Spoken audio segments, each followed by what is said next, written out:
Vamos abrir a palavra de Deus, meus irmãos, nesse momento agora de edificação que faz parte do culto ao Senhor, quando nós cremos que Deus fala ao nosso coração pela exposição da sua palavra.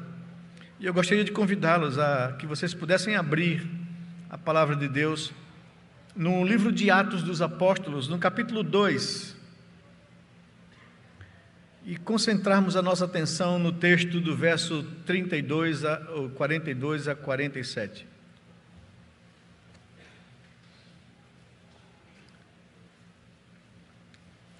Esse texto nos fala de como viviam os primeiros convertidos ali em Jerusalém.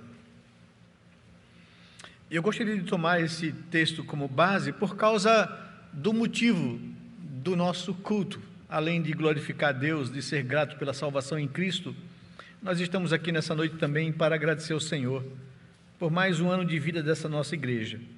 E esse texto para mim vai ser algo precioso para que eu possa expor para vocês como a igreja deve procurar ser referência no mundo. Diz lá o verso 42 de Atos capítulo 2: e perseveravam na doutrina dos apóstolos e na comunhão, no partir do pão e nas orações. Em cada alma havia temor, e muitos prodígios e sinais eram feitos por meio dos apóstolos. Todos os que criam estavam juntos e tinham tudo em comum. Vendiam as suas propriedades e bens, distribuindo o produto entre todos à medida que alguém tinha necessidade. Diariamente perseveravam unânimes no templo, partiam pão de casa em casa e tomavam as suas refeições com alegria e singeleza de coração, louvando a Deus e contando com a simpatia de todo o povo. Enquanto isso, o Senhor lhes acrescentava dia a dia os que iam sendo salvos. Vamos orar mais uma vez ao nosso Deus, pedindo a sua orientação nesse momento que nos deparamos com a sua palavra.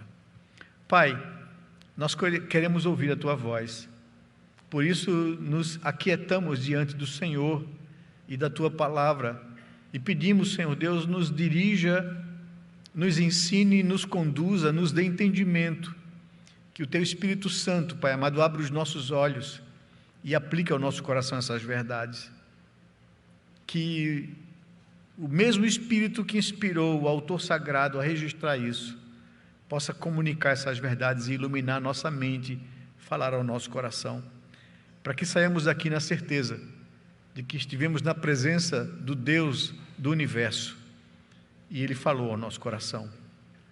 É o que nós te pedimos em nome de Jesus, Pai. Amém, Senhor Deus. Amém. Meus amados, no dia 11 de agosto de 1878, houve uma reunião aqui em Recife e um registro na ata que eu resgatei aqui e queria ler para vocês.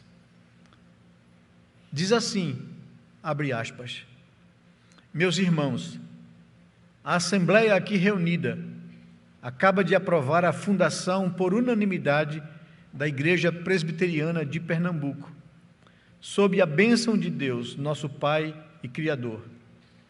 Esta data será lembrada através dos anos que virão, pois esta igreja que agora nasce nesse clima de tensão e de restrições à divulgação da palavra, tem uma missão a cumprir na história do evangelismo deste país. Olhando para o futuro, vejo que daqui sairão os homens que, pela graça de Deus, levarão o Evangelho aos confins deste estado e do país e até a outras partes do mundo. Declaro, pois, fundada a Igreja Presbiteriana de Pernambuco. Fecha aspas. Foi com essas palavras que o reverendo John Rockwell Smith, registradas na ata de organização da primeira Assembleia Geral dessa igreja local, deu início à saga da primeira igreja presbiteriana de Recife. Isso há 143 anos atrás. Um dos fundadores, naquela ocasião, chamado Belmiro César, tomou a palavra dizendo, abre aspas, meus irmãos, um com Deus é maioria, e nós somos 13. O Senhor há de nos guiar, de nos proteger, de nos guardar. Proponho que elejamos por aclamação o nosso primeiro pastor, o reverendo John Rockwell Smith, que há 5 anos vem realizando este extraordinário trabalho em nossa cidade. Eleito então o pastor, houve também a eleição de 2 presbíteros e 2 diáconos. Naquela assembleia também foi aprovado um plano de evangelização com a abertura de 3 pontos de pregação, uma na Travessa do Príncipe, outra na Rua Imperial e outra em Areias, que se tornou a Igreja Presbiteriana de Areias, depois a segunda igreja organizada no Recife. Assim foi instalada a Igreja Presbiteriana de Pernambuco, que mais tarde tomaria o nome de Primeira Igreja Presbiteriana do Recife. Ela foi organizada com o desafio de cumprir uma missão, mesmo em meio às adversidades e perseguições que enfrentava naquela época. São passados todos esses anos, 143 anos desde a sua organização. O pastor John Rockwell Smith iniciou esse trabalho e com 12 primeiros membros fundaram esta igreja. Foram anos de lutas, pregando o Evangelho do Senhor e Salvador Jesus Cristo, e nós estamos aqui hoje, pela providência de Deus, porque um dia Ele nos chamou e redimiu, usando os meios que Ele mesmo estabeleceu. O Senhor usou John Rockwell Smith e aquele pequeno grupo de gente simples para dizer que Jesus é o único caminho que nos conduz a Deus Pai. Passado todo esse tempo e completado mais um ano de existência, a nossa oração é que Deus nos conceda a graça de continuarmos essa caminhada, expandindo o reino e servindo e sendo frutíferos a Deus, plantando novas igrejas e fazendo verdadeiros e produtivos discípulos para o nosso amado Redentor Jesus. Minha oração é que Deus derrame sua graça abundante sobre a nossa igreja, para vivermos e propagarmos este evangelho da graça soberana.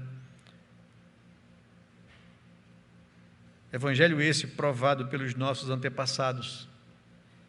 Que o Senhor nos abençoe, que o Deus soberano, a Ele seja a honra, a glória e o louvor, a esse Deus da história.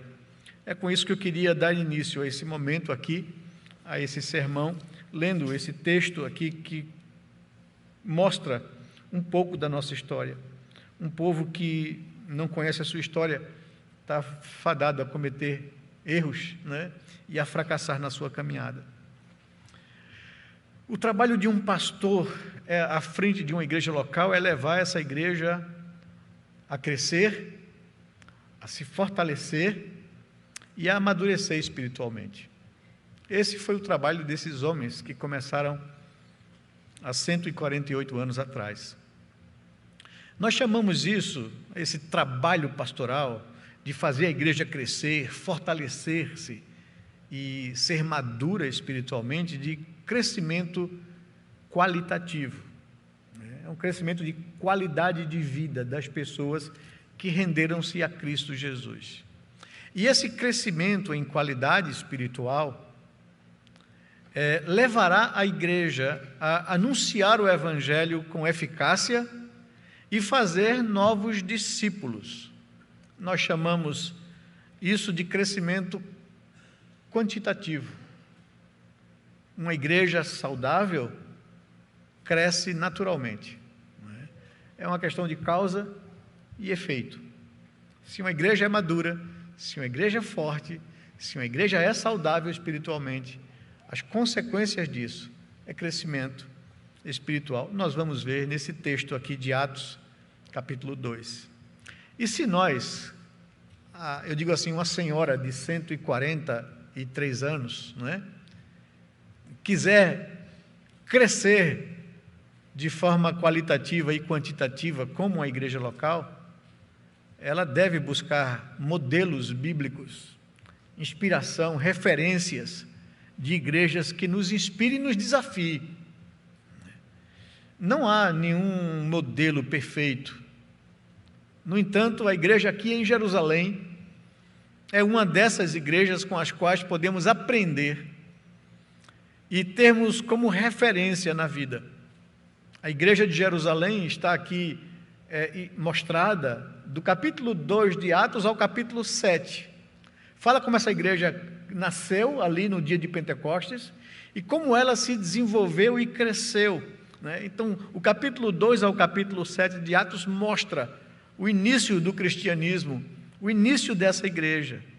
E certamente é uma igreja que pode nos inspirar e nos ensinar em termos de vida comunitária, porque o autor Lucas enfatiza muito de como eles viviam e o efeito disso e o impacto disso no meio em que eles foram plantados.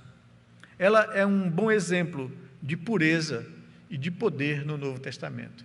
Por isso, num momento como esse, de gratidão a Deus e de celebração de mais um ano de vida, nada melhor do que buscar numa igreja bíblica do Novo Testamento, a primeira igreja cristã, né, um referencial e uma inspiração para a gente continuar a nossa caminhada de serviço a Deus. A igreja em Jerusalém foi a primeira igreja cristã. Ela nasceu no dia da festa de Pentecostes, com o derramar do Espírito Santo e a conversão de cerca de 3.000 pessoas. Um sermão pregado por Pedro foi o instrumento que Deus usou para trazer essas pessoas ao arrependimento. Vejam aí o verso 37 ao verso 41 na sua Bíblia. Lucas registrou um resumo desse sermão de Pedro. Quando eles ouviram o sermão de Pedro, que está aqui, desculpem, do verso 14 ao verso 36, o resultado disso foi que, quando ouviram isso, ficaram muito comovidos e perguntaram a Pedro e aos demais apóstolos: que faremos, irmãos? Porque o conteúdo do sermão de Pedro foi que Deus lhes enviou a sua promessa, o Messias, Jesus, e vocês, judeus, com as autoridades de Israel e com as autoridades romanas, crucificaram o autor da vida. Vocês são culpados diante de Deus de ter crucificado o próprio Filho de Deus. Como João falou no seu evangelho, ele veio para o que era seus, e os seus o rejeitaram, não o receberam. Pedro estava dizendo isso na cara da população de Israel, que atônita se chegaram para saber o que estava acontecendo quando o Espírito Santo havia sido derramado ali por Deus, por Cristo Jesus, sobre aqueles que creram, 120 que esperaram a promessa de Deus. Então eles agora perguntaram, ao ouvir essa pregação de Pedro, os acusando de serem responsáveis pela crucificação do Filho de Deus, do Messias prometido, perguntaram a eles: que faremos agora? Pedro respondeu, verso 38, arrependam-se, e cada um de vocês seja batizado em nome de Jesus Cristo para a remissão dos seus pecados, e vocês receberão o dom do Espírito Santo, o dom da salvação, porque a promessa é para vocês e para os seus filhos, e para todos os que ainda estão longe, isto é, para todos aqueles que o Senhor nosso Deus chamar. Com muitas outras palavras, deu testemunho e exortava-os, dizendo: salvem-se desta geração perversa.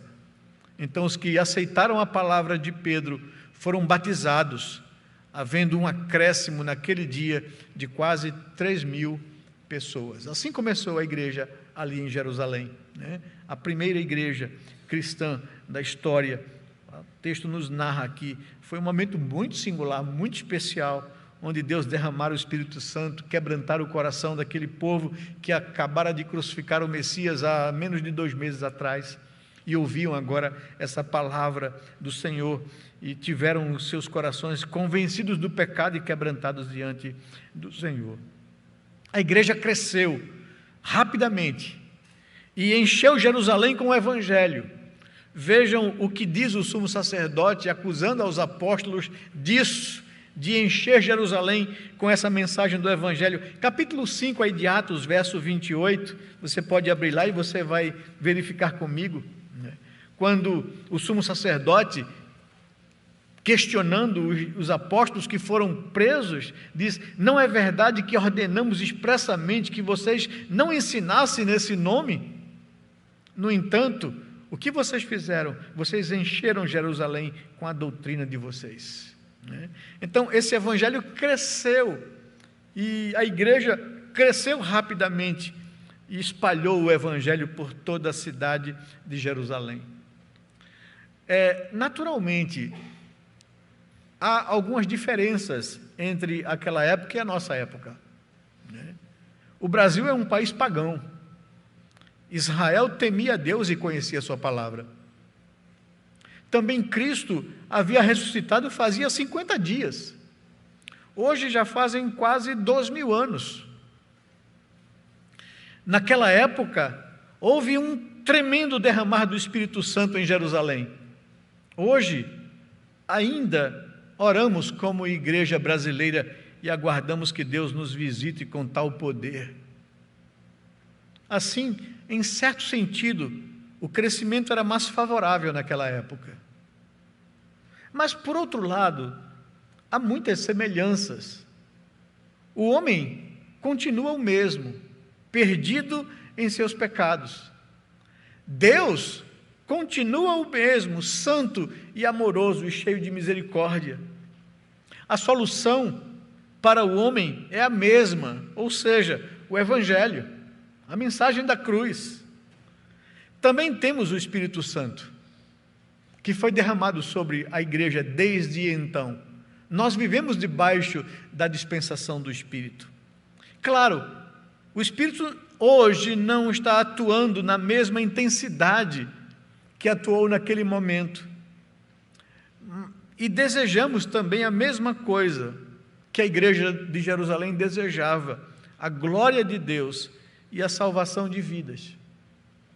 Tudo isso nos leva a ver aquela igreja como um modelo e estímulo para nós. E a gente pode aprender muitas coisas olhando para a igreja em Jerusalém. Vejamos, pois, algumas características daquela igreja em Jerusalém que nós devemos também buscar viver na nossa igreja e na nossa vida como cristãos. A primeira delas, o texto já começa assim, destacando que era uma igreja que perseverava. Veja o verso 42, e perseveravam. O texto abre assim, o autor sagrado Lucas abre assim, afirmando essa característica da igreja ali em Jerusalém. Era uma igreja perseverante.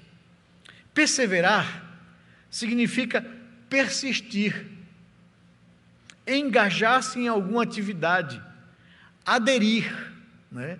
Então, era uma igreja que persistia, era uma igreja engajada, né? É isso que significa perseverança. Traz a ideia de continuidade, de assiduidade. Os primeiros cristãos perseveravam, eram assíduos. E o texto nos diz que eram perseverantes e assíduos em 4 atividades básicas da igreja ali em Jerusalém. Então, se nós quisermos ter um modelo e um desafio para a gente, nós devemos então buscar também perseverarmos nessas atividades básicas que a igreja em Jerusalém fazia e perseverava, e era assídua. A primeira delas, o verso 42, é claro, eles perseveravam na doutrina dos apóstolos, ou seja, no escutar, no atentar, no aprender a doutrina ou a pregação doutrinária dos apóstolos. Era costume, isso era constante, isso era contínuo, possivelmente todos os dias, né? Porque o verso 46 nos diz isso, que eles perseveravam na doutrina dos apóstolos. No verso 12 do capítulo 5, vire aí sua página, você vai ver essa mesma ênfase sendo repetida aqui por Lucas. Na segunda parte do verso 12, diz que todos costumavam se reunir de comum acordo no pórtico de Salomão. Então, todos os cristãos, de comum acordo, costumavam se reunir no pórtico de Salomão para ouvir a palavra de Deus, para aprender a palavra de Deus. Então, o que caracteriza um crente verdadeiro que vai caminhar para crescimento espiritual, para fortaleza espiritual, para maturidade e para saúde espiritual, é que ele é alguém que tem fome e desejo de aprender a palavra, né? Ele tem ansiedade por isso, ele tem desejo por isso, ele busca aprender, ele quer ler, ele quer conhecer, ele quer ser orientado, né? Ele é uma pessoa que atenta às pregações, que deseja os estudos, né? Às vezes eu fico assim, um pouco preocupado com essa ideia de mercado evangélico, né? A gente, claro, eu sei que as pessoas que frequentam aqui são bem alimentadas na palavra, né? Vocês vêm para um culto domingo de manhã, houve aqui a expulsão de um pastor Augusto, as pessoas são alimentadas, né? Mas metade vai embora quando começa a escola dominical, né? Então, assim, eu digo, isso é pouco preocupante, porque demonstra que as pessoas podem estar vindo por seguir uma pessoa e não por sede de aprender a palavra de Deus, né? Então, isso acende um sinal de alerta e a gente fica atento, né? Observando isso. A igreja de Jerusalém era uma igreja assídua, contínua, perseverante em querer aprender a doutrina dos apóstolos. Os apóstolos se ocupavam em pregar e em ensinar os ensinos de Jesus, no qual durante 3 anos eles foram instruídos por Jesus. Os ensinos, a doutrina não era dos apóstolos, né? Eles foram os guardiães da doutrina. Jesus passou essa responsabilidade para eles. Agora vocês vão fazer com os outros o que eu fiz com vocês. Discipulem, ensinem, preparem essas pessoas a me seguirem e a serem frutíferos. Então, essa é a palavra. Eles perseveravam na doutrina que os apóstolos pregaram, que aprenderam durante 3 anos de Jesus. Eles estavam repassando o ensino de Jesus. Os novos discípulos, aquelas 3 mil pessoas, desejavam aprender os ensinos e faziam isso diariamente. Tal era a sede de aprender a palavra de Deus e as verdades de Deus. E eu fico procurando referências de comparação. Se nós quisermos ser uma igreja de fato relevante, se nós quisermos ser uma igreja de fato atuante, se nós quisermos ser um instrumento, uma agência de Deus para levar o evangelho a outras pessoas, precisamos ter sede de aprender a palavra de Deus e de dominar a palavra de Deus e de saber responder a qualquer um que pedir razão da nossa fé e de saber defender a nossa fé quando ela é agredida ou acusada, né? Onde nós estivermos, na faculdade, na escola, na academia, na rua, na feira, no condomínio, onde nós estivermos, o que Deus quer é que sejamos instrumentos que saibam responder a qualquer um que pedir razão da esperança que há nele, né? Então, para isso eles tinham sede e desejo de aprender os ensinos de Cristo, que foi confiado aos apóstolos. Mas eles só não perseveravam na doutrina dos apóstolos. O verso 42 continua dizendo que eles perseveravam na comunhão, né? E aqui a gente, quando olha para a igreja do Novo Testamento para entender o que significava exatamente isso, a gente sabe que a igreja do Novo Testamento, até o 4º século, ela não tinha um local como esse, um local de reunião pública. Ela não tinha templos. Ela não conseguia fazer isso porque era uma igreja perseguida. Então ela não tinha essa liberdade de ter um endereço, de ter um local de reunião, né? Onde eles se reuniam? Como eles se reuniam? E aí o Novo Testamento começa a nos mostrar que eles se reuniam em grupos pequenos, nas casas dos irmãos, né?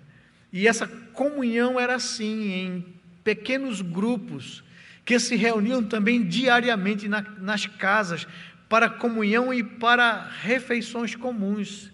Veja o que diz o verso 46, diariamente, eles perseveravam unânimes no templo, e esse templo aqui é o templo de Salomão, o templo dos judeus, que foi destruído logo em seguida, no ano 70, pelo imperador Tito. e que os cristãos eram hostilizados quando iam ao templo, porque aquele primeiro grupo de cristãos eram os judeus, que frequentavam o templo de Salomão, para poder orar a Deus. Eles oravam, os judeus oravam, e os cristãos também seguiram, não abandonaram isso, oravam coletivamente às 9 da manhã no templo, ao meio-dia e às 3 da tarde, né? A hora terceira, a hora sexta e a hora nona de oração. Eles tinham essa tradição e esse costume, né? E eles iam ao templo, no caso aqui, o templo de Salomão. Jesus ensinou no templo, mas não era o templo da igreja própria, né, ali cristã, era o templo dos judeus, de Israel. Mas eles perseveravam, e diz aqui o texto que diariamente perseveravam unânimes no templo e partiam pão de casa em casa e tomavam as suas refeições, né? Então a comunhão era essa comunhão da igreja de Deus, viver unida, juntos, da gente se conhecer, da gente saber das lutas do nosso irmão, da gente ser igreja, porque ser igreja é isso, né? E é isso que a gente vê, corremos o risco desses últimos 2 anos, está sendo roubado isso da igreja, né? Nas restrições e nas proibições de se reunirem, e de como isso desagrega, e de como isso acostuma as pessoas a assistir de casa. E assistir de casa, meus queridos, pode ser até um remédio momentâneo e circunstancial numa situação dessa de restrições, mas isso não é ser igreja. Você não vai conseguir ser igreja de casa. No máximo você vai ouvir uma pregação, um estudo bíblico, isso vai ser bom para você, é melhor do que nada, mas isso não é ser igreja. Igreja persevera assiduamente em comunhão, em coletividade, em corpo, em família. A gente precisa uns dos outros, né? Para a gente servir e ser servido pelos outros, né? Para a gente edificar e ser edificado, para a gente consolar e ser consolado, para a gente pastorear e ser pastoreado uns pelos outros. Isso é ser igreja, isso é ser a família de Deus, o corpo de Cristo, e nada, absolutamente nada substitui isso. Então, se quisermos ser uma igreja forte, precisamos nos conhecer, nos unir, ser mais ligados uns aos outros, e não apenas nos vermos e nos conhecermos de forma muito superficial, uma vez na semana, no domingo aqui na igreja. Isso não é ser igreja. O culto que nós prestamos a Deus é o momento mais, vamos dizer assim, louvável do corpo de Cristo, mas isso não anula a convivência cristã, a coletividade, a comunhão dos santos. Tanto é que a Bíblia enfatiza que a igreja de Jerusalém perseveravam não somente em ouvir a palavra de Deus, em se expor à pregação da palavra de Deus, mas em comunhão. Eles insistiam nisso diariamente no templo, iam juntos para aprender, e de casa em casa eles tinham comunhão a ponto de dividir as refeições. É o que diz o texto aqui. Perseveravam também numa terceira coisa, diz o texto, que era na celebração da ceia do Senhor, em culto público e solene. Verso 42 diz isso: perseveravam na doutrina dos apóstolos, na comunhão e no partir do pão. E o partir do pão é uma representação da ceia, quando o Senhor Jesus substitui a Páscoa pela ceia do Senhor. E agora diz que de agora em diante vocês não vão mais celebrar Páscoa, vocês vão celebrar todas as vezes que se reunirem a ceia do Senhor. O meu corpo que é partido e entregue por vós. E como eles faziam isso? Eles faziam isso nas celebrações no dia do Senhor, né? Naquele que passou a ser para eles o Shabá, ou o sábado, o descanso. No Antigo Testamento era o 7º dia. No Novo Testamento passou a ser observado pela própria igreja o primeiro dia da semana, o dia da ressurreição, o dia que Jesus venceu a morte, o dia que ele cumpriu o descanso. Foi sepultado numa sexta-feira, passou o sábado na morte, e no primeiro dia da semana ressurgiu dos mortos, venceu a morte, trazendo à igreja a esperança da vida eterna, o descanso dos seus pecados e da condenação. A igreja do Novo Testamento e o próprio Jesus começou a aparecer todo o primeiro dia da semana, durante aqueles 40 dias que passou com seus discípulos. Aparecia para eles, ressurgiu no primeiro dia da semana. 8 dias depois, reunidos os discípulos, ele apareceu aos discípulos. Ficaram impactados. Tomé não estava presente. Quando contaram a ele, ele ficou: só acredito se eu tocar nele, se eu ver os cravos, a marca dos cravos da mão. 8 dias depois, o Senhor apareceu aos discípulos. Estavam trancados com medo da perseguição. Ele chama Tomé e diz: Tomé, vem cá, não sejas incrédulo, mas crente, toca aqui a tua mão. E você vê que a cada 8 dias ele aparecia aos seus discípulos, no primeiro dia da semana, para marcar que o descanso do Senhor se cumpriu em Cristo Jesus na sua ressurreição. Por isso os cristãos se reúnem no domingo, não é? A palavra domingo é uma palavra latina que tem essa designação, Dominus, ou dia do Senhor, não é? Então esse é o dia que a igreja passou a celebrar a vitória de Jesus sobre a morte, né? E entendeu que o mandamento, o quarto mandamento, apontava para esse momento, né? Então, como dizem alguns segmentos cristãos, né, que nós não quebramos o sábado, o sábado para a gente é o dia do Senhor, o domingo. É aqui que a gente se reúne para adorar ao Senhor. Não é o fato de não fazermos no sábado e sim no domingo que nós deixamos de cumprir a lei, não é? Cumprimos a lei da graça de Deus quando o Senhor ressurgiu e venceu a morte. Então eles celebravam isso, e a gente vai investigar no Novo Testamento que faziam isso não de casa em casa, mas faziam isso em grandes concentrações no primeiro dia da semana, quando eles saíam das cidades e iam para as campinas, deserto, para não sofrer perseguição. Quando estavam sendo perseguidos, fizeram isso nas catacumbas em Roma, né? O apóstolo Paulo escreve a carta aos Coríntios exatamente para corrigir isso. A igreja saía todinha e passava um dia longe dos olhos da cidade para não serem perseguidos, e ali eles podiam adorar a Deus, e passar o dia juntos, e cada um levava as suas refeições, para que juntos pudessem ter esse dia de comunhão. E enquanto eles estavam comendo a refeição que levavam, depois de cultuar a Deus, passava o dia todinho assim, cultuando ao Senhor, né? Se parava ali e se celebrava a ceia do Senhor. E Paulo repreende os coríntios, porque muitos estavam tratando esse momento de forma leviana, né? Com egoísmo. Famílias mais abastadas levavam um alimento melhor, enquanto famílias mais simples, mais pobres, levavam lá o seu alimento mais simples. Eles não queriam dividir e comiam a sua própria ceia, enquanto outros nem tinham como levar e ficavam envergonhados e constrangidos. E Paulo diz: isso é a ceia do Senhor para vocês? Não, vocês estão se ajuntando não para melhor e sim para pior. Deus vai trazer juízo sobre vocês. Havia quem levasse um bom vinho, né? Um vinho caro, né? E em vez de querer dividir o carreteiro do seu vizinho, ele tomava logo o seu vinho, né? E dizia: não, o carreteiro é contigo, eu não quero tomar isso não. Havia até quem se embriagasse, quem ficasse constrangido. Paulo diz: isso é ceia do Senhor que vocês estão fazendo? Não é não, né? Por isso o ensino do Novo Testamento é muito enfático.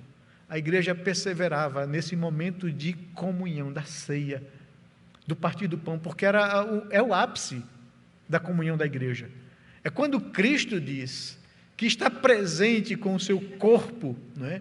E divide esse momento de comunhão com o seu corpo. Nós comemos espiritualmente do Senhor, nos alimentamos espiritualmente dele, e a igreja entendia isso e perseverava nisso, e era assídua nisso, e tinha vontade desse dia chegar.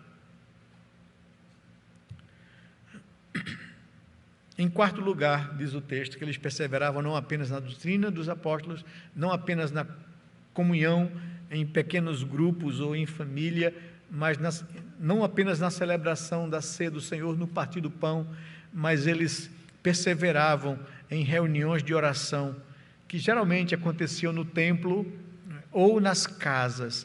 No templo, eu já mostrei para vocês aqui o verso 46, né, do capítulo 2, diariamente perseveravam unânimes no templo, né? E também o verso 3 do capítulo 1, o capítulo 3, verso 1, Pedro e João estavam se dirigindo ao templo para a oração das 3 horas da tarde. Né? Então, os cristãos observavam isso como judeus que eram, iam ao templo para orar ao Senhor. E também nas casas, o capítulo 4, se você virar sua página aí comigo, você vai perceber que verso 23 e verso 24 nos diz isso, que não somente nos horários de oração das 9 da manhã ao meio-dia e às 3 da tarde, mas eles também oravam nas suas casas. Diz aqui o versículo 23 do capítulo 4, o seguinte, que a igreja estava em oração por Pedro e pelos apóstolos que foram presos por pregar o Evangelho. E eles se reuniam na casa de um irmão, estavam ali orando, intercedendo. E Pedro foi solto, e João. E diz o texto que uma vez soltos, Pedro e João procuraram os irmãos e lhes contaram tudo o que os principais sacerdotes e os anciãos lhes tinham falado. Ouvindo isto, unânimes, eles levantaram a voz a Deus em oração. Então a igreja orava no templo, orava nas casas. E se nós quisermos ser uma igreja forte, uma igreja atuante, uma igreja instrumento de Deus para o avanço do reino, nós precisamos ser uma igreja perseverante, assídua, contínua, no aprender a palavra de Deus, em mantermos comunhão uns com os outros, em celebrarmos a mesa do Senhor com alegria de coração e em oração, para que Deus possa nos usar, para que nós sejamos um testemunho, um instrumento em suas mãos para alcançar o mundo. Mas não somente isso, a igreja em Jerusalém não era uma igreja que apenas perseverava nessas coisas, mas era uma igreja que experimentava uma atuação sobrenatural de Deus. O verso 43 do capítulo 2, a segunda parte do verso nos diz isso. Verso 43, em cada alma havia temor, e muitos prodígios e sinais eram feitos por meio dos apóstolos. Havia temor na igreja, muitos sinais eram feitos, Deus permitiu que ocorressem prodígios e sinais, ou seja, milagres, curas, expulsão de demônios. Capítulo 5 aqui de Atos, verso 12, nos diz isso. Muitos sinais e prodígios eram feitos entre o povo pelas mãos dos apóstolos. E todos costumavam se reunir em comum acordo no pórtico de Salomão. Veja o que diz o verso 15, também do mesmo capítulo 5. A ponto de levarem os enfermos até pelas ruas e os colocarem sobre leitos e macas, para que ao passar Pedro, ao menos a sua sombra se projetasse sobre algum deles. Vinha também muita gente das cidades vizinhas de Jerusalém, levando doentes e atormentados por espíritos imundos, e todos eram curados. Então, era uma igreja que experimentava essa atuação sobrenatural de Deus, através desses sinais e prodígios, de curas, milagres, expulsão de demônios. Aqueles não eram milagres programados, como nós vemos no dia de hoje, reunião para expulsar demônio, reunião para curar câncer, reunião para isso e para aquilo outro. Não, em hipótese alguma, isso não tem fundamento na Escritura. Aqueles eram milagres que aconteciam de forma sobrenatural, que Deus realizava de forma sobrenatural através dos apóstolos. Tais sinais serviram tremendamente para o crescimento da igreja em Jerusalém. No capítulo 4, no verso 29 e verso 30, nos diz o seguinte: agora, Senhor, quando a igreja ora, por causa da perseguição que veio sobre Pedro e João, que eles foram lá e testemunharam quantos sofrimentos ou ameaças sofreram, a igreja levantou a voz unânime em oração, e o pedido foi esse no verso 29, e agora, Senhor, olha para as suas ameaças, e concede aos teus servos que anuncie com a tua palavra com toda a ousadia, enquanto estendes a tua mão para fazer curas, sinais e prodígios por intermédio do nome do teu santo servo Jesus. Veja que igreja consciente. Eles têm consciência de qual era o papel da igreja. O papel da igreja era pregar o evangelho. Estavam sendo ameaçados e perseguidos por causa disso.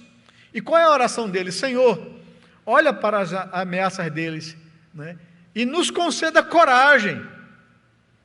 As ameaças vão continuar acontecendo, as restrições vão continuar acontecendo, os impedimentos para que o Evangelho seja pregado vão continuar acontecendo, mas nos dê ousadia para enfrentar as restrições e as perseguições, para pregarmos a palavra de Deus, enquanto o Senhor é quem realize os sinais e prodígios por intermédio do nome de Jesus.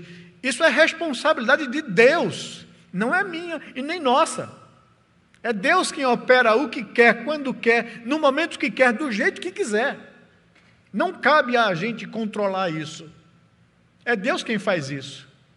Não cabe a gente impedir que Deus faça. Deus tem poder e é soberano para fazer. O que a igreja tem que se preocupar e focar é na nossa missão, anunciar as verdades de Cristo Jesus e ter de Deus coragem para isso, ousadia, poder. E foi isso que a igreja pediu ao Senhor, e o Senhor deu. Verso 31 diz assim, que tendo eles orado dessa forma, tremeu o lugar onde estavam reunidos. Todos ficaram cheios do Espírito Santo e com ousadia anunciavam a palavra de Deus. O verso 32 diz o resultado disso. Da multidão dos que creram, era um o coração e a alma. A igreja cresceu por causa dessa ação de Deus sobrenatural em realizar sinais e prodígios. Isso gerava na igreja temor ao nome de Deus. Temer a Deus não significa ter medo. O verso 43, do capítulo 2, diz isso, que havia na igreja temor ao nome de Deus. Em cada alma havia temor, pelos muitos prodígios e sinais que eram feitos por intermédio dos apóstolos. Uma igreja que experimenta a atuação sobrenatural de Deus é uma igreja que também, em consequência disso, leva Deus em conta, teme o Senhor. E temer não significa medo, mas respeito, obediência, honra, admiração. A razão aparente era a presença, o senso da presença de Deus, agindo de forma sobrenatural no meio deles. Como, por exemplo, além disso que nós já falamos, quando Deus disciplina Ananias e Safira, no meio de toda a igreja, de forma tão assombrosa, que sobreveio grande temor a toda a igreja, diz o verso 11 do capítulo 5. Quando eles, admirados pela atitude de Barnabé, um levita, ou seja, alguém que não tem posses, mas não sabemos como ele deve ter ganho de alguém um loteamento para poder construir alguma coisa no futuro. E Barnabé, quando vê irmãos passarem necessidade, a primeira coisa que ele faz, despreendido, é vender o lote que ele tinha e pegar o dinheiro e colocar nos pés dos apóstolos para suprir a necessidade dos santos. Um casal da igreja, com boa condição financeira, olha para aquela atitude de Barnabé e fica puxa, vamos fazer o mesmo, né? E Ananias e Safira entraram num acordo para vender uma propriedade que tinha, mas disseram assim, não, essa propriedade vale muito, vamos pegar metade do dinheiro e investir, e outra metade a gente vai lá e leva e diz que vendemos por tanto. E tramaram isso no coração. Chegaram lá na igreja e colocaram aos pés dos apóstolos. Pedro, tocado pelo Espírito Santo, inspirado pelo Espírito Santo, olhou para Ananias e disse, Ananias, por que você deixou que Satanás enchesse teu coração com esses sentimentos? Alguém te obrigou a vender isso? Se você vendesse, o dinheiro não seria teu e você tinha domínio para dar o que quisesse. Mas por que você construiu essa trama? Você acha que você está mentindo a homens? Você está mentindo a Deus. E naquela mesma hora, quando ele ouve essa exortação no meio do povo, pública, ele cai ali, morto. E isso traz temor a toda a igreja. Vieram os diáconos da igreja e levaram o corpo de Ananias. O culto continuou. E lá pelas tantas chega Safira, sua mulher. Eu acho que ela veio do banco, foi aplicar o dinheiro, né? E chega lá e Pedro é irônico. Pedro chama Safira e diz, Safira, vem cá. Vocês venderam, portanto, o terreno? E ela disse, sim, vendemos por tanto. E ela disse, por que você entrou em acordo com o teu marido para fazer isso? Eis aí os pés daqueles que levaram o teu marido morto. Eles também te levarão. E ela cai morta ali. Por que Deus fez isso? Porque Deus queria trazer ao seu povo esse senso da sua presença.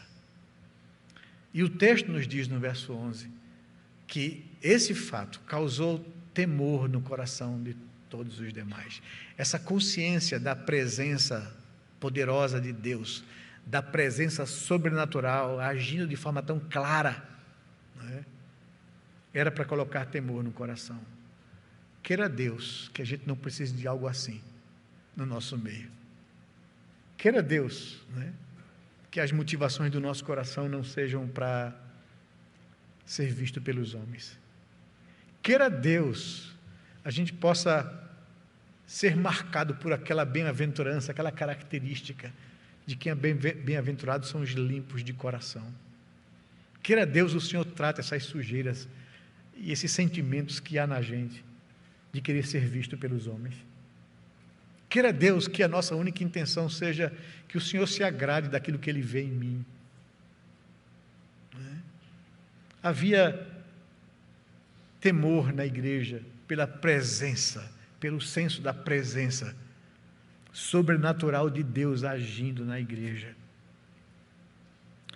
Que o Senhor faça isso nos nossos dias. Mas em terceiro lugar, já caminhando para o final, era uma igreja que amava, era uma igreja cheia de alegria nesses relacionamentos de amor, era uma igreja que tinha singeleza de coração, disponibilidade para o outro, né? Essa era uma marca ali da igreja em Jerusalém, que é muito importante para que a gente alimente no nosso meio e cultive no nosso meio, para deixarmos de sermos pessoas indiferentes e de não construirmos cercas para que as pessoas não se aproximem da gente, né? E vivemos o problema e o pecado desse mundo atual que a gente vive, que é o isolamento, que mesmo vivendo num grande centro urbano, nos sentimos tão sós, porque nós não nos damos, nem nos permitimos ser conhecidos pelas pessoas. A igreja em Jerusalém não apenas era uma igreja perseverante e assídua naquelas coisas que nós vimos, não somente era uma igreja que experimentava uma atuação sobrenatural de Deus e por isso temia o Senhor, tinha um senso da sua presença no dia a dia da igreja, mas era uma igreja que amava. O verso 44 ao verso 45 nos aponta isso.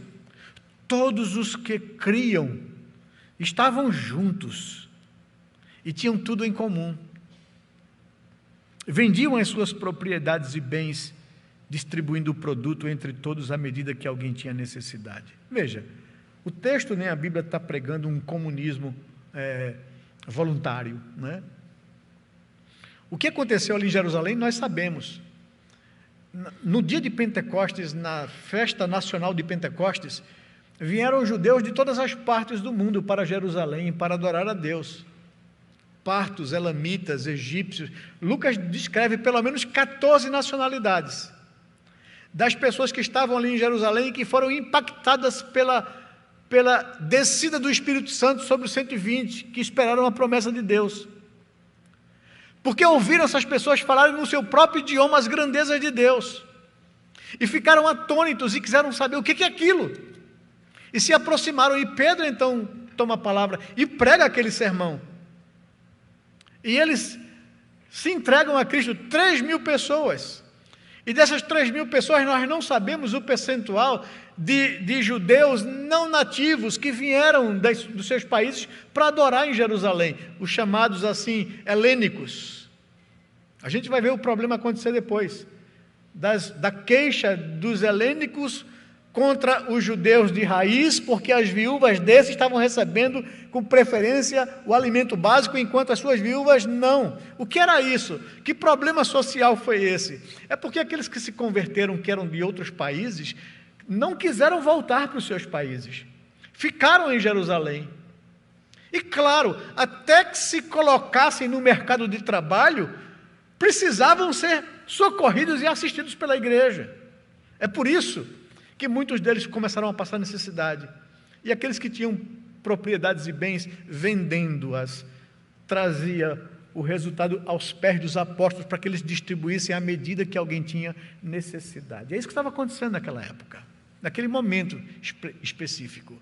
Isso não é um padrão, mas isso manifesta e revela uma característica, que o cristão tem que ser alguém que ama, não de boca, mas de fato e verdade. Que o sofrimento de um irmão meu deve me incomodar, que a privação que ele passa deve mexer comigo, e eu não posso ser indiferente ou passar indiferente à dor do outro. Isso caracterizava os cristãos na igreja em Jerusalém. Eles viviam juntos, todos os que creram estavam juntos e tinham tudo em comum, as alegrias e as tristezas, os momentos de fartura e de escassez, ao ponto de venderem as suas propriedades e bens e distribuir o produto entre todos à medida que alguém tinha necessidade. Isso caracterizava amor. O amor daqueles crentes era demonstrado de forma prática, na vida comum uns com os outros. Tomavam as suas refeições com alegria e singeleza de coração, conversavam, compartilhavam. E aí talvez esteja uma coisa muito importante: muitos deles estavam sem residências, porque não voltaram para suas casas, para os seus países, e os cristãos acolheram eles. Por isso estavam juntos e tomavam as suas refeições com alegria e com singeleza de coração, dividiam o prato.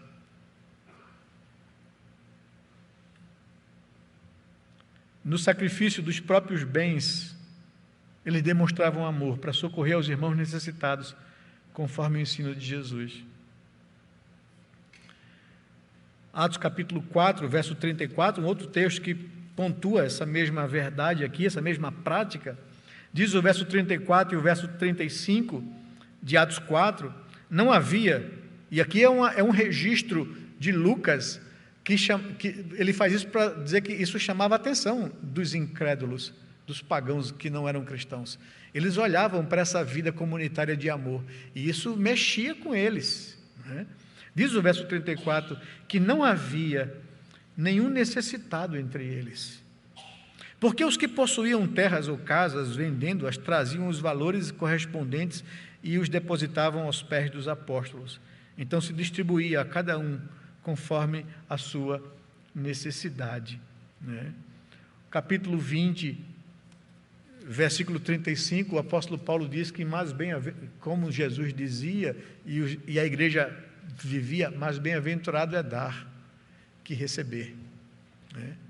Então, essa era uma verdade que eles experimentaram, e ninguém ficou pobre, e ninguém passou necessidade por causa disso, porque se cumpre o que Deus promete lá, por boca de Paulo, na segunda carta aos Coríntios: a quem deu, né, muito se dará. Eu aumentarei a sua sementeira, para que ele seja cada vez mais generoso e amoroso para com os outros. Então, para Deus, né, dividir é lucro, porque Deus me abençoa para que me use como meio de graça. Era uma igreja cheia de alegria, fazia essas coisas com alegria. Nós aqui ouvimos, muitas vezes, em igrejas, né, esse momento de ofertório e tal, o pessoal fazer quase que apelo, né, para chamar a consciência dos crentes a fazer isso. A igreja está precisando de você, você precisa... Eu digo assim, isso não é bíblico. As pessoas têm que dar por alegria de coração e não por constrangimento.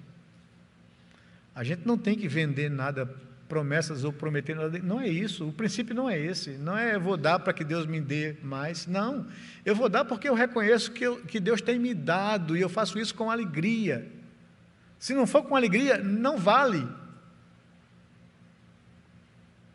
A Bíblia diz que o apóstolo Paulo, instruindo aos Coríntios, Deus ama a quem dá com alegria, né? Então tem que ser uma coisa do coração, é voluntário, não pode haver controle disso, quem é que é dizimista, quem é que não é dizimista. Isso é um problema seu com Deus, não é nosso como igreja. o que a igreja faz é administrar com responsabilidade e transparência o amor e a oferta voluntária da igreja.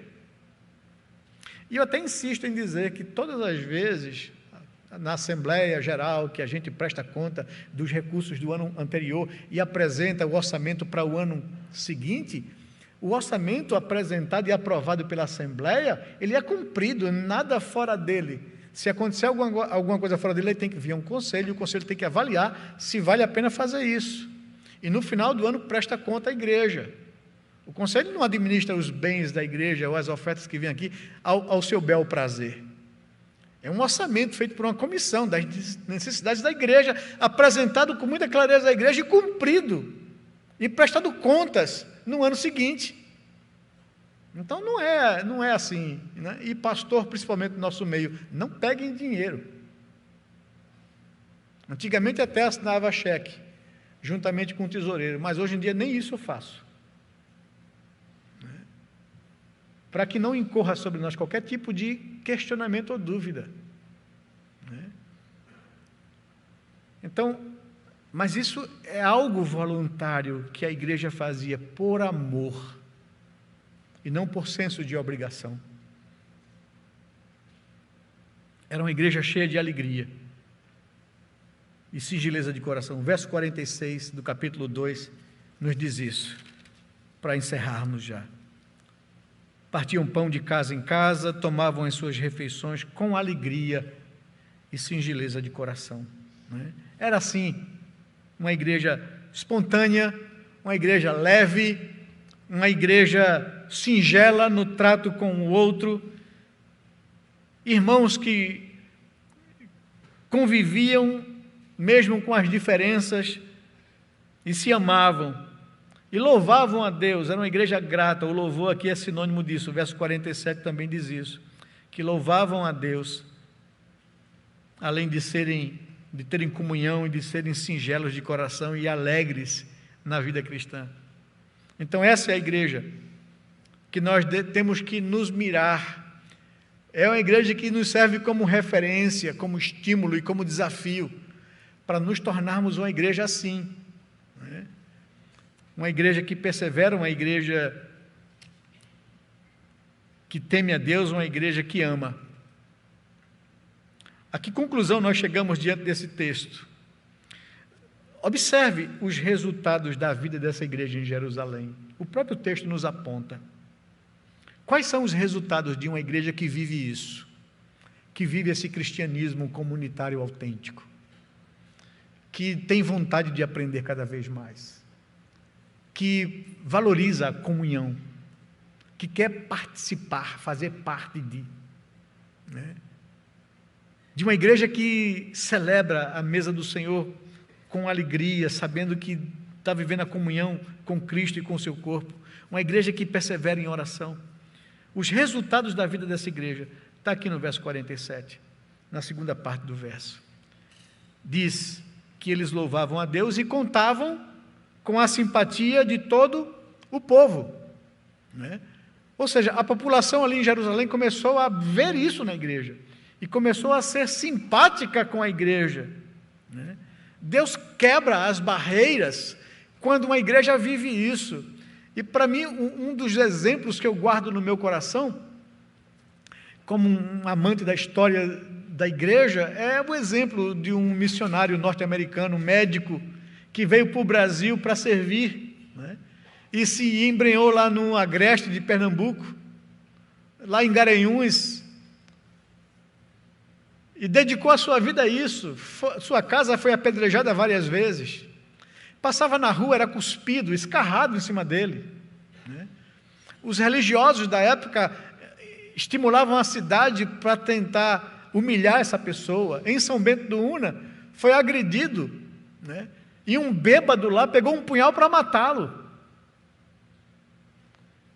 E alguém se lançou em proteção dele e morreu no lugar. São histórias assim que nos chamam a atenção, mas esse homem não deixou de amar aquele povo que ele entendia, Deus o enviou para evangelizar e para levar a mensagem da graça. Aquele homem não desistiu das pessoas lá daquela região. E o que ele fez? Houve uma peste que dizimou muita gente na região. O padre, que antes era quem instigava o povo para humilhar e maltratar e maldizer o missionário, Dr. William Butler, correu da cidade quando começou a haver as primeiras mortes. Mas foi o Dr. Butler que lutou com as famílias da cidade para salvar a vida dos seus moradores. As famílias que antes o humilhavam. E tinha um caso bem emblemático, que ele passou na calçada de uma mulher lá, e a mulher cuspiu nele. Aquela cusparada bem... O Dr. Butler olhou, pegou o lencinho, limpou e seguiu viagem, deu bom dia à mulher e foi embora. Foi o marido dessa mulher que foi acometido da peste. E foi o Dr. Butler que foi ali cuidar dele. Pôs-se em risco. Curou o marido daquela mulher. Uma vez aquela mulher chegou para ele e disse: Dr. Butler, o que eu posso fazer para reparar o que eu fiz de mal para o senhor? A palavra dele foi: me deixe passar na sua calçada.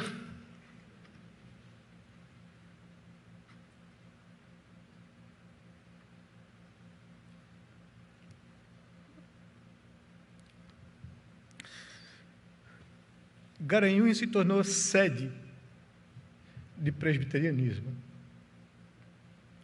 Uma grande escola, várias igrejas e quase todas as cidades da circunvizinhança alcançadas pelo Evangelho. Porque um homem viveu o que o cristianismo diz que a gente deve viver: amar, de forma prática, não de forma teórica.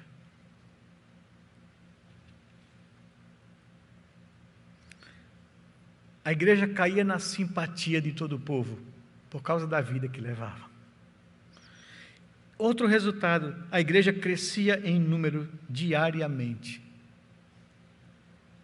O verso 47, no finalzinho diz isso. Contavam com a simpatia de todo o povo, enquanto isso o Senhor lhes acrescentava dia a dia os que iam sendo salvos. Uma igreja que tem qualidade de vida espiritual, ela cresce, ela frutifica, ela alcança pessoas, ela impacta outras vidas. Deus acrescentava novos membros todos os dias, enquanto a igreja perseverava nas coisas básicas. Capítulo 5, verso 14, mostra isso mais uma vez. Diz lá o verso 14, que aumentava sempre mais o número dos crentes no Senhor, uma multidão de homens e mulheres. Capítulo 6, verso 7, a palavra de Deus crescia, e em Jerusalém o número dos discípulos aumentava. Também um grande grupo de sacerdotes obedeceram à fé. Resultado natural de uma igreja espiritualmente saudável: crescimento, pessoas se convertendo, gente sendo alcançada pela graça de Deus, através da vida da igreja. Então, que implicações práticas a gente pode ter para a nossa vida, no momento desse, que a gente completa mais um ano, uma igreja quase, tem 1,5 séculos, vai chegar nisso. As implicações práticas para a nossa igreja hoje, se quisermos de fato crescer para a glória de Deus e nos tornarmos cada vez mais uma igreja saudável e frutífera, devemos observar o seguinte, e aqui eu faço um apelo a todos vocês, principalmente a vocês que chegam aqui na igreja, que são novos, que estão se tornando parte da nossa igreja. E vocês, membros da igreja, que me acompanham de casa, que não têm vindo à igreja, porque quando a gente faz um levante aqui, quem é membro da igreja? E quem não é? Não é possível um negócio desse. A pandemia levou muitas pessoas a esfriarem na fé, a cuidarem mais da sua própria saúde. Isso tem que ser cuidado, evidentemente, não me interpretem mal.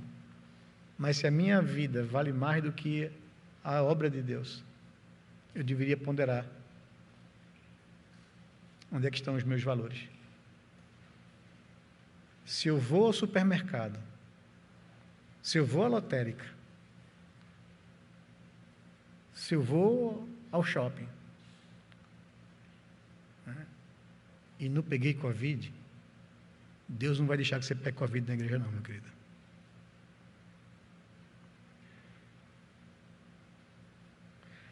A igreja perseverava na sã doutrina, nas orações, na adoração, bem como na comunhão de grupos pequenos de pastoreio. Vivia essa vida de comunhão. Perseverar significa ser contínuo, ser assíduo, desejar, insistir nessas coisas, no aprender a palavra, nas orações, na adoração e na comunhão. A igreja, se quisermos ser uma igreja de fato relevante, precisamos orar por um despertamento espiritual. Dizer a Deus: Senhor, aviva a tua obra, faze-a conhecida no decorrer dos anos.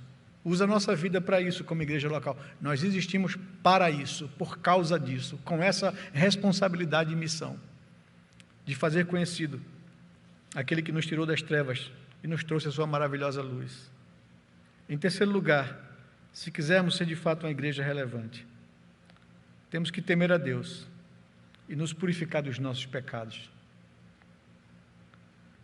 E em quarto lugar, estar abertos para que, se Deus quiser, sua intervenção poderosa ocorra entre nós. A gente não pode agendar Deus. Ele é livre para agir e fazer o que quiser, como quiser.